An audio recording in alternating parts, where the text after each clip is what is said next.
어떤 사람이 점점 시력이 약화돼서 눈이 멀어가고 있었습니다. 그래서 그 담당 의사가 그에게 수술할 것을 권유했고 수술을 진행했습니다. 수술은 잘 돼서 시력이 정상적으로 돌아왔는데 수술 중에 이 뇌의 신경이 건드려져서 기억력에 이상이 생겼습니다. 그래서 다시 수술을 하지 않을 수가 없게 됐습니다. 다시 한번 수술을 했는데요, 이번엔 기억력이 살아나고 시력이 다시 나빠졌습니다. 그래서 의사가 당황한 나머지 이 둘 중에 하나를 선택해야 된다는 거예요. 어떤 걸 택하시겠습니까? 시력을 택하시렵니까? 아니면 기억력을 택하겠습니까? 여러분 같으면 뭘 택하시겠습니까? 시력, 기억력. 여러 가지 의견이 있겠죠.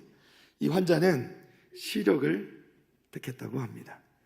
지나간 일을 기억하는 것보다 앞으로 될 일을 눈으로 보는 것이 더 낫다, 이렇게 생각했기 때문입니다. 어떻게 보면 참 현명한 선택이라고 생각됩니다. 우리 인생 가운데 선택에 기로에 설 때가 많이 있습니다. 우리가 어떤 것을 택하느냐, 또 우리가 어떤 것을 선택하느냐에 따라서 우리 인생의 결과들이 많이 달라지게 될 때가 있죠. 비단 예를 들면 음식 같은 걸 할 때도 어떤 음식에 어떠한 재료들을 얼만큼 넣느냐에 따라서 그 음식의 맛이 달라질 수 있는 거예요. 또는 그 음식을 완전히 버릴 수도 있기도 합니다. 이걸 선택하든 저걸 선택하든 아무렇게 선택을 하든 별 문제가 없을 경우도 물론 있겠습니다만은 이 선택이라는 것은 아주 중요한, 그리고 그 결과가 크게 차이가 나게 되는 것이죠. 그런데 우리가 선택할 수 있는 것이 있고 우리가 선택할 수 없는 것이 있습니다. 오늘 말씀 가운데 이제 우리 구원에 관한 하나님의 선택, 우리의 선택이 아닌 하나님의 선택에 관한 이야기를 이 바울 사도가 설명해 주고 있습니다. 우리가 이제 몇 주 만에 보니까 조금 이야기가 끊어질 수 있겠지만 좀 말씀을 좀 이어나가면서 다시 한번 이제 우리 기억하면서 이 말씀을 좀 이야기를 바랍니다. 자, 오늘 말씀은 그야말로 이제 구원에 관한 하나님의 선택, 하나님의 그 주권에 관한 내용을 이야기하는데, 특별히 모세, 바로에게로 이야기가 이어지고 결국 이제 토기장의 이야기까지 나오게 되는 것을 이제 우리가 보게 됩니다. 자, 오늘 본문 14절 말씀부터 우리 좀 함께 보기로 원합니다. 14절입니다. 다 같이 한번 읽겠습니다. 시작. 그런즉 우리가 무슨 말을 하리요? 하나님께 불의가 있느냐? 그럴 수 없느니라. 아멘. 자, 그런즉 우리가 무슨 말을 하리요? 하나님께 불의가 있느냐? 그럴 수 없느니라. 답변까지 이야기하고 있습니다. 자, 이제 이 이야기의 배경이 되는 건 바로 이제 우리가 앞절에서 보았던 말씀을 볼 수 있겠죠.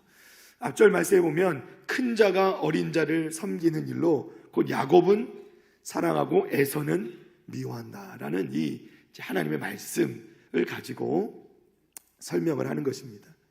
즉 이전에는 다 같은 이스라엘이라 다 같은 이스라엘이 아니라 다 같은 아브라함의 씨가 아니다. 그죠?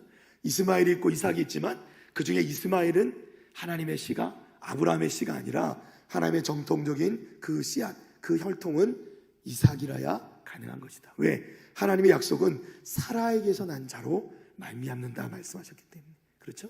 이삭이 정통의 씨앗이고, 그리고 야곱과 에서가 있는데 오히려 야곱이 동생임에도 불구하고 야곱이 작은 자임에 불구하고 하나님께서 누구를? 야곱을 선택하셨다. 에서를 선택하지 않고 야곱을 선택하셨다. 자, 이스마엘과 이삭은 분명히 구별이 간다고 하더라도 에서와 야곱 사이에서 에서의 입장에 서면, 여러분 에서의 입장에서는 우리 장남들 계시죠? 장남들. 저는 제가 차남이라 하나도 안 억울한데 장남들은 좀 이걸 보면 좀 너무한다 생각이 드실 수 있을 것 같아요. 그죠? 에서 입장에 좀 억울할 수 있지 않을까. 아니, 하나님께서는 기본적으로 어떻게 보면 이스라엘의 그 전통이나 이스라엘의 말씀 가운데도 장자에게 주어지는 권한이 있거든요, 분명히. 그런데 왜 에서와 야곱의 이 문제에 있어서는 왜 에서를 제외시켜버리고 야곱에게 이 은혜를 주시는가 하는 것이죠. 어떻게 보면 참 하나님 앞에서는 이 동생을 택했다면, 동생을 택한 이 상황을 보면 어찌 보면 하나님이 너무 이렇게 편애하시는 것이 아닌가. 하나님께서는 형제들을, 또 사람들을 골고루 사랑하라 하시면서 정작 하나님은 편애하시는 것이 아닌가. 이렇게 우리가 반문할 수도 있지 않은가 하는 것이죠. 그러면 그렇게 따진다면 질문이 나오는 거예요. 그러면 하나님은 불의하신 것이 아닌가? 하나님, 이건 불합리한 거 아닙니까? 이건 잘못된 거 아닙니까? 불의한 거 아닙니까? 물을 수 있지 않냐 하는 것이죠. 그런데 바울 사도는 단호하게 그 질문을 막습니다. 그럴 수 없느니라. 그럴 수 없느니라. 답변이 단호하죠. 그러면서 이제 바울이 바로 이 모세와 바로 이야기를 이어갑니다. 자, 15절입니다. 15절 다 같이 읽습니다. 시작. 모세에게 이르시되 내가 긍휼히 여길 자를 긍휼히 여기고 불쌍히 여길 자를 불쌍히 여기리라 하셨으니. 아멘. 자, 이 말씀은 출애굽기 33장에 나오는 말씀인데요, 하나님께서는 주님의 영광을 보여달라 기도하는 그 모세의 그 간청을 들으시면서 이 모세에게 나는 긍휼히 여기는 사람을 긍휼히 여기고 불쌍히 여기는 사람을 불쌍히 여기는 것이다, 이렇게 대답하시면서 모세의 간청을 들어주시는 장면이 나옵니다. 이 말씀을 이제 바울 사도가 인용하고 있는 거예요. 자, 이것이 무슨 말씀이냐? 다시 16절 말씀으로 넘어갑니다. 16절 함께 읽습니다. 시작. 그런즉 원하는 자로 말미암음도 아니요 다른 박질하는 자로 말미암음도 아니요 오직 긍휼히 여기시는 하나님으로 말미암음이니라. 아멘. 자, 보세요. 원하는 자로 말미암음도 아니래요. 원하는 자로 말미암음도 아니래요. 그러니까 내가 간절히 바란다고 되는 것이 아니라는 거예요. 그러니까 간절히 우리는 뭐 이렇게 새들도 그렇죠. 새들도 뭐 엄마가 모이를 줄 때도 막 이렇게 새끼 중에 더 모이를 달라고 막 덤벼들고 이러면 어쩌다 보면 뭐 그걸 어떻게 지혜롭게 골고루 나눠준다고는 하는데 어쩌다 보면 막 덤벼드는 아이한테 더 주게 돼 있잖아요. 그죠? 아무래도 적극적으로 애들도 키우다 보면 적극적으로 막 먹는 것을 이렇게 막 쫓아다니면 어쩔 수 없이 그 아이가 더 많이 먹게 되는 거예요. 그리고 이제 좀 이런 거에 대한 이 욕심이 없는 애들은 아무래도 더 덜 먹게 되고 그 상대적으로 결국 덩치가 좀 작아질 때도 있다는 거. 맞는가요? 예. 저희 집에 보면 저희 형님은 키가 182고요. 저는 보기는 쬐깐해 보이는지 모르겠지만 저는 172인데 저희 누님은 키가 150대입니다. 저희 누나를 디스하는 것 같지만 저희 누나 키가 작아요. 저희 누나가 맨날 투덜대는 게 뭐냐면 맨날 오빠랑 동생이 뺏어 먹어가지고 먹지를 못해가지고 그렇다고. 저희 누님이 그러시는데 하여튼 믿거나 말거나 참 인간적인 어떤 그 우리 상황 가운데서는 그러니까 그야말로 원하는 자, 그죠? 간절히 원하는 자가 그 은혜를 더 입을 수도 있을 것 같잖아요, 그죠? 그런데 그것으로 말미암음이 아니라고 바울 사도는 얘기해요. 두 번째, 다른 박질하는 자로 말미암음도 아니라는 거예요. 다른 박질한다는 건 뭐예요? 그냥 내가 원하는 것뿐만 아니라 막 애를 쓰는 거예요, 그죠? 수고하는 거예요. 막 내가 구원받기 위해서 막 이런저런 걸 하고 막 남들보다 더 좋은 일을 하고 막 진짜 선한 일을 하고 열심을 내는 사람들 있잖아요. 열심을 내서 그것으로 말미암음도 아니라는 거예요. 자, 이게 잘못 오해하시면 아이고 그럼 다 필요 없구나, 다 필요 없구나 이러시면 안 됩니다. 그 말씀을 드리는 게 아니에요. 우리가 이 구원의 문제에 있어서는 원하는 자, 간절히 원해서 되는 것도 아니고 또 다른 박질하는 것, 얼마나 그 사람이 막 노력하고 애를 쓰느냐 그거에 달려있는 것도 아니라는 거예요. 그건 어디에 달려있느냐? 오직 그죠? 오직 긍휼히 여기시는 하나님으로 말미암음이니라. 아멘. 오직 긍휼히 여기시는 그 하나님의 전적인 그야말로 하나님의 주권에 달려있다는 거예요. 이게 구원의 문제예요. 참 이게 놀라운 것이 전적인 하나님의 주권에 이 모든 구원의 문제는 달려있다. 하나님이 택하시는 거예요. 하나님의 주권으로 택하시는 거예요. 이건 전적입니다. 오로지 하나님의 주권에 달려있는 거예요. 하나님이 야곱도 택하신 것이고 하나님이 이삭도 택하신 것이에요. 그럼에도 불구하고 하나님은 불의하지 않으시다는 거예요. 하나님은 불의하지 않으시다. 모든 것은 하나님의 주권적인 선택에 달려있다. 자, 17절로 넘어갑니다. 우리 17절, 18절까지 다 같이 한번 읽어봅니다. 시작. 성경이 바로에게 이르시되 내가 이 일을 위하여 너를 세웠으니 곧 너로 말미암아 내 능력을 보이고 내 이름이 온 땅에 전파되게 하려 함이라 하셨으니 18절 그런즉 하나님께서 하고자 하시는 자를 긍휼히 여기시고 하고자 하시는 자를 완악하게 하시느니라. 아멘. 자, 이 내용은 모세뿐만 아니라 야곱 또 이삭뿐만 아니라 바로에게도 해당되는 거예요. 자, 바로가 누굽니까? 애굽의 왕. 그렇죠? 그리고 바로는 누굽니까? 애굽에서 이스라엘 백성들을 빠져나가지 못하게 그 이스라엘 백성들을 붙잡느라고 애굽 나라에 10가지의 재앙이 쏟아져 내리는 것을 다 받아내야 했던 사람이 바로 이 바로죠. 애굽 왕 바로. 하나님의 주권으로 바로는 하나님의 능력을 나타내 보이고 또 온 땅에 하나님의 이름이 전파되게 하기 위해서 세웠다. 성경은 이렇게 말씀하세요. 실제로 출애굽기 9장 말씀에 보면 하나님께서 바로에게 내가 너를 세운 것은 내게 내 능력을 보여주고 내 이름을 온 땅에 전파하기 위해서다. 이렇게 말씀하시는 장면이 나옵니다. 그리고 나서 7번째 재앙 우박이 내리게 돼요.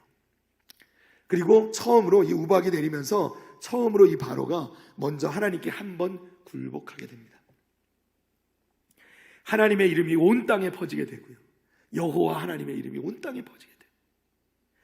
16절에서 말씀했던 그 하나님의 절대 주권의 기준이 바로에게도 적용되는 것을 우리가 볼 수 있다는 것이죠. 근데 참 놀라운 것은 안타깝게도 바로는 하나님께 선택을 받았는데 구원의 백성, 믿음의 백성, 그리고 하나님의 쓰임받는 일꾼으로 세움받은 것이 아니라 그 마음이 완악하게 되어서 하나님의 진노의 그릇으로 쓰임받았다는 거예요. 근데 이것도 하나님의 전적인 주권이다. 아멘이십니까? 네, 아멘이 훨씬 약해졌죠. 이제 우리 가운데 이것이 좀 혼란이 올 수가 있어요. 이 말씀을 좀 보시면서 오늘 말씀 굉장히 중요합니다. 여러분 잘 이해를 하셔야 돼요. 19절로 넘어갑니다. 자, 여러분이 질문할 수 있을 만한 걸 이미 여기서 질문을 합니다.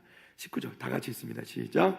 혹 내가 내게 말하기를 그러면 하나님이 어찌하여 허물하시느냐 누가 그 뜻을 대적하느냐 하리니. 아멘.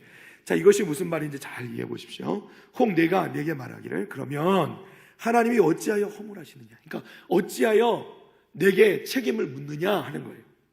아니, 하나님께서 그야말로 바로를 완악하게 된 것, 바로가 완악한 것조차도 하나님께서 행하신 것이라면, 하나님께서 그렇게 만드신 것이라면 어떻게 바로에게 그 완악한 것에 대한 책임을 물을 수 있는가 하는 거예요.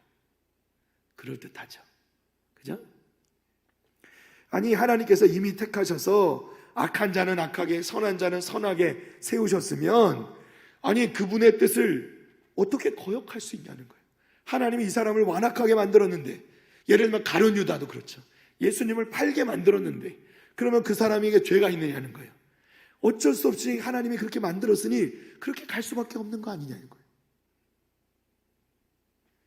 점점 더 미궁으로 빠져드는 그런 얼굴들이십니다.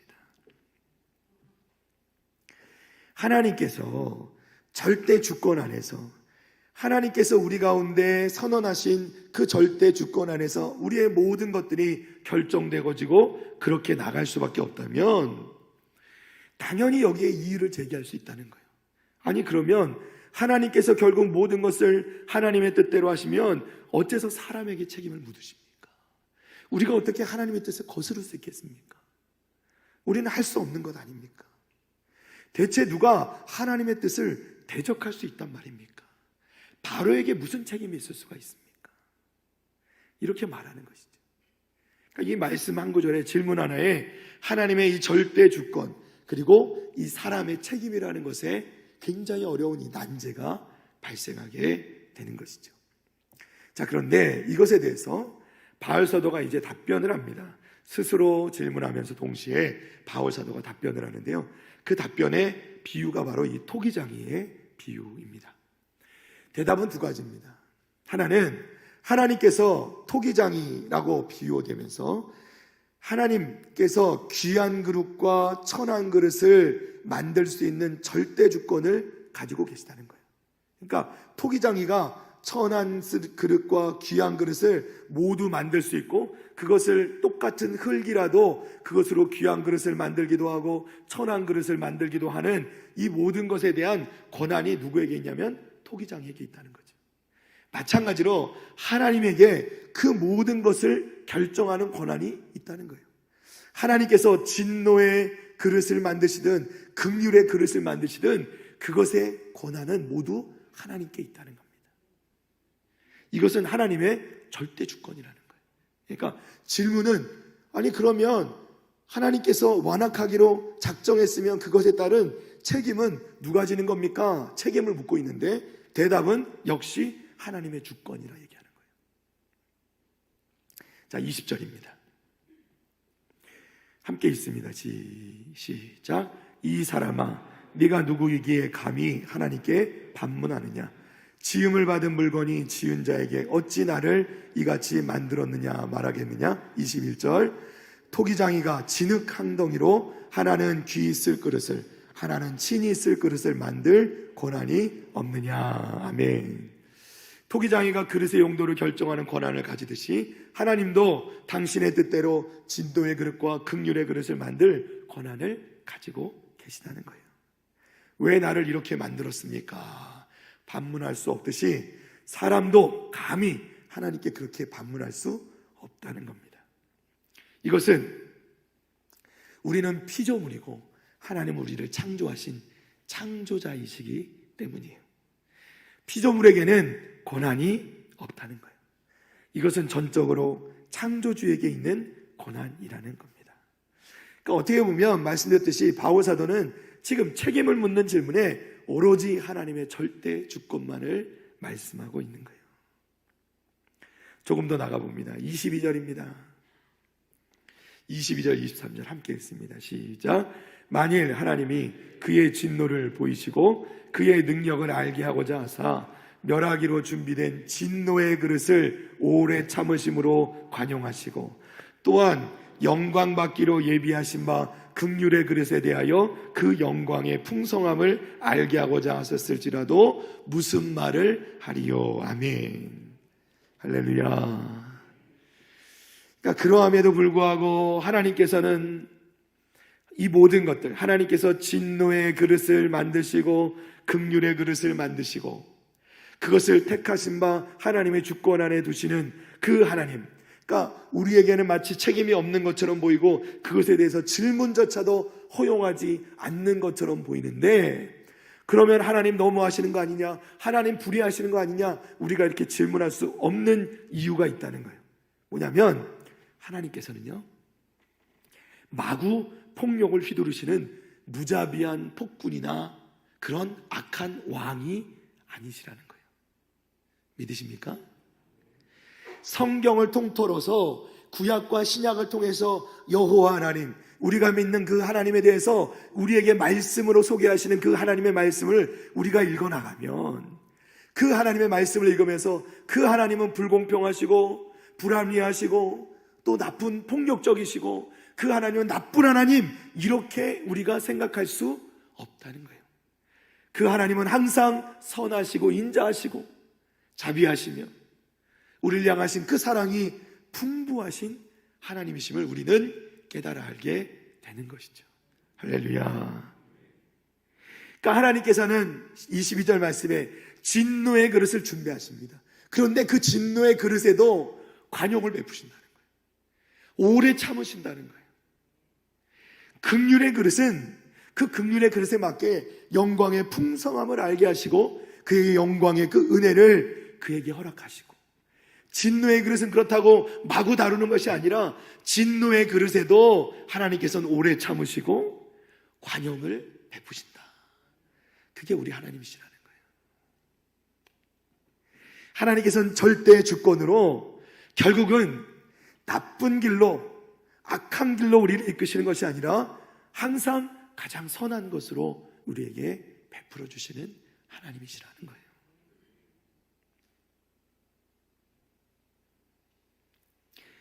여러분, 이제 저도 아버지로서 자녀들을 키우다 보면 아이들을 이렇게 이제 양육하면서 때로는 아이들이 자신들이 선택한 대로 해주지 못할 때가 있습니다.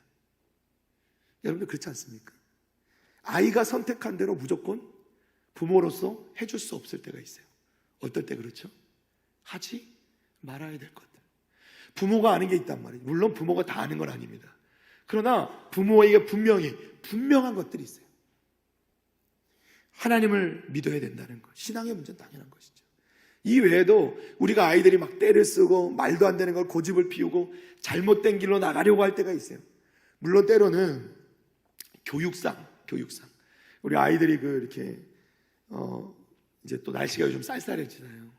그럼 아이들에게 아침에 나갈 때도 학교 보낼 때도 얇더라도 잠바라도 하나 이렇게 걸쳐 입으려고 이렇게 옷을 입어라 그래요. 저희 이제 아내는 이제 걱정이 되니까 잠바 입고 가라. 이제 어떻게 보면 이제 잔소리를 하는 거죠. 그럼 아이들이 어떻게 해요? 아, 싫어. 그러니까 안 이뻐. 나 옷 입고 가고 싶은데. 그러니까 아무리 추워도 그 패션을 포기 못 하는 거죠. 예전 어르신 말씀에 그 멋부리다 얼어 죽는다고. 저는 그럴 때는 사실 그냥 그거 입고 가지 말라 그랬지 마음대로 하라 그래. 이렇게 보내놓으면 막 추워지는데 반팔 입고 막 가잖아요. 예쁘다고. 갔다가 이제 하루 종일 떨고 오는 거예요. 발발발발 떨고. 집에 오면 깨닫게 되죠. 다음날엔 억지로 시키지 않아도 입고 갑니다. 지가 챙겨 입어요. 어제는 안 입더니 왜 입냐? 그러면 추워서. 간단하죠. 물론 이렇게 몸으로 직접 겪어서 배우는 게 있을 수 있습니다. 그러나 때로는 겪지 말아야 될 게 있잖아요. 그죠?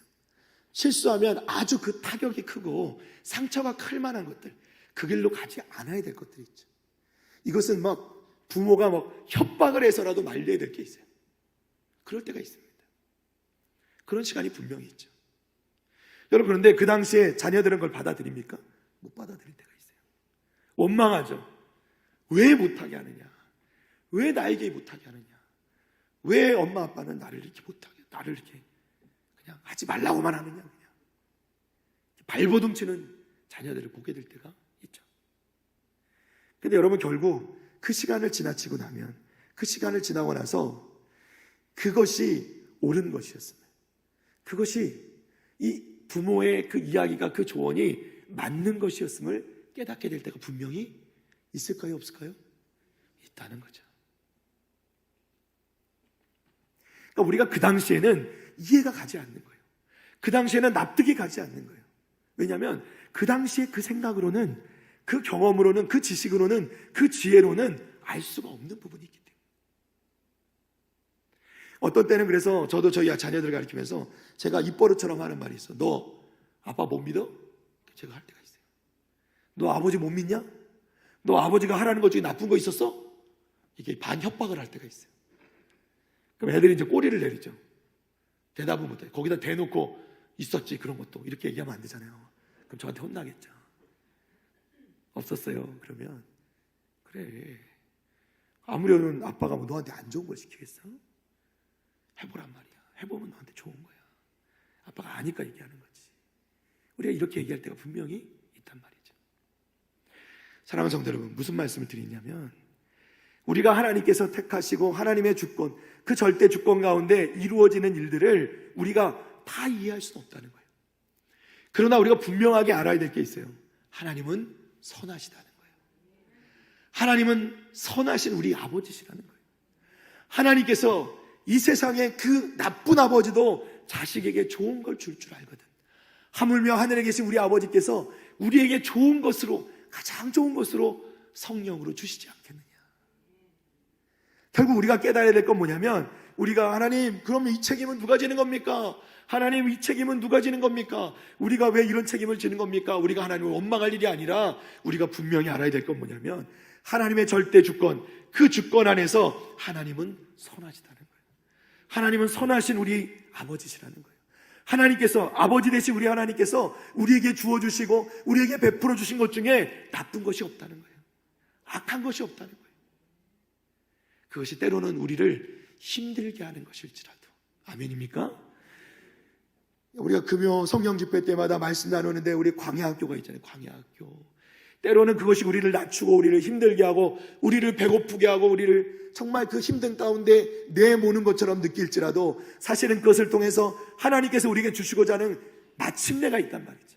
마침내 하나님의 목적은 뭐예요? 우리에게 복을 주시고자 하는 거라는 거예요. 그러니까 하나님께서 우리를 안 좋게 하시기 위해서 주는 것이 아니라, 그리고 우리는 그러면 모든 것이 다 하나님 뜻이면 내가 이렇게 하든 저렇게 하든 우리 머릿속으로 복잡하게 생각하는데 이것은 인간의 생각이고 사고일 뿐이고, 하나님의 뜻 가운데서 하나님의 영역 안에서는 하나님의 그 주권과 하나님의 계획 안에서는 가장 선한 것으로 우리에게 베풀어 주시는 것이다. 돌이켜보면 우리는 다 감사할 것뿐인 거예요. 믿으십니까? 우리는 불평할 게 없습니다. 우리가 남 걱정할 일이 아니에요. 우리가 바로왕 걱정하고 에서 걱정할 일이 아니에요. 그건 하나님의 주권 안에 있는 거예요. 우리 자신을 보는 겁니다. 하나님의 그 주권, 오직 하나님의 주권 안에 있는데, 그 하나님의 주권 안에서 내가 택함받고 내가 구원받고 내가 이 자리에서 하나님을 높여드리고 예배할 수 있으며 하나님을 알아서 우리가 이 은혜를 누리고 있으니 감사할 뿐이라는 거예요. 할렐루야. 24절입니다. 우리 다 같이 했습니다. 시작. 이 그릇은 우리니 곧 유대인 중에서뿐 아니라 이방인 중에서도 부르신 자니라. 아멘. 제 말씀에 보면 이 그릇은 우리라 이렇게 얘기하는데, 이 바울 사도의 우리라는 개념이 완전히 바뀌어 있어요. 이전에는 유대인이에요. 유대인이 우리였어요. 이방인은 남이에요. 이방인은 언제 말씀드렸죠? 지옥의 불쏘시개로 쓸 사람들이에요. 그런데 이제는 그 의미가 바뀝니다. 이 그릇은 우리니 곧 유대인 중에서뿐 아니라 이방인 중에서도 부르신 자다. 예수를 믿는 자, 하나님의 주권으로 선택되고 하나님께 부름받은 자들, 그들이 모두 이 은혜를, 이 그릇, 영광 중에 부름받은 영광의 풍성함을 알게 하신 그 긍휼의 그릇으로 부름받았다는 것이죠. 할렐루야.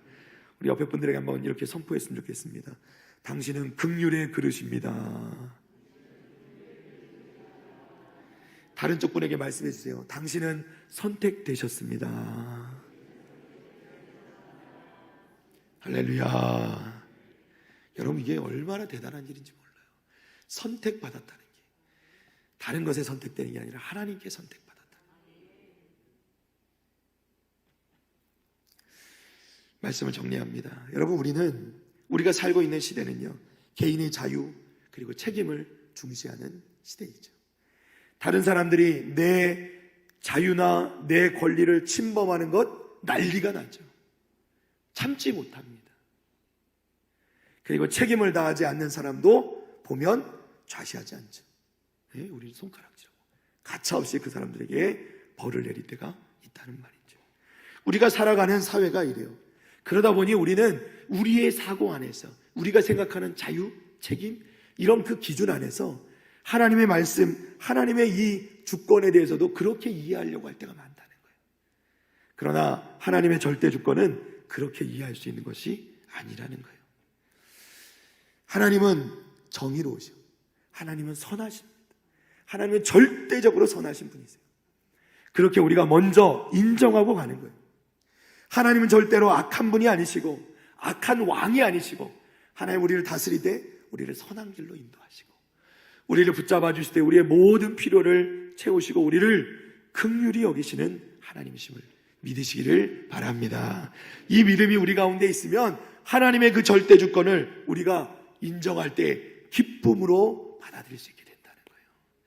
이것을 불합리하다, 불의하다고 보는 것이 아니라 우리는 오직 하나님의 그것을, 하나님의 주권을 감사함으로 받게 되는 줄 믿습니다. 실제로 그 하나님의 절대 주권이 아니었으면 제가 여기 서 있을 수 있으며, 하나님의 그 절대 주권이 아니면 우리가 이 자리에 있을 수 있겠습니까? 하나님의 절대 주권이 있었기 때문에, 그 주권 가운데 우리가 은혜를 입었기 때문에 우리가 이 자리에서 이 은혜를 누리고 있는 줄로 믿습니다. 할렐루야. 예수리가 매주 찬양하잖아요. 그죠? 내가 주를 섬기는 거지 후회가 없어. 내가 제일 잘한 일, 주님을 섬기는 일. 그런데 그것도 결국은 내가 하는 게 아니라 하나님이 우리를 택해 주셔서 우리로 하여금 그 은혜를 입게 하셔서 우리가 그 일을 할 수 있는 줄로 믿습니다. 결국 모든 것이 하나님의 은혜인 줄 믿습니다. 할렐루야. 우리 한 주간의 삶 가운데도 하나님의 그 주권을 생각하면서 하나님이 나를 택하셨음을 생각하면서 감사하는 한 주간 되시기를 주님의 이름으로 축복합니다.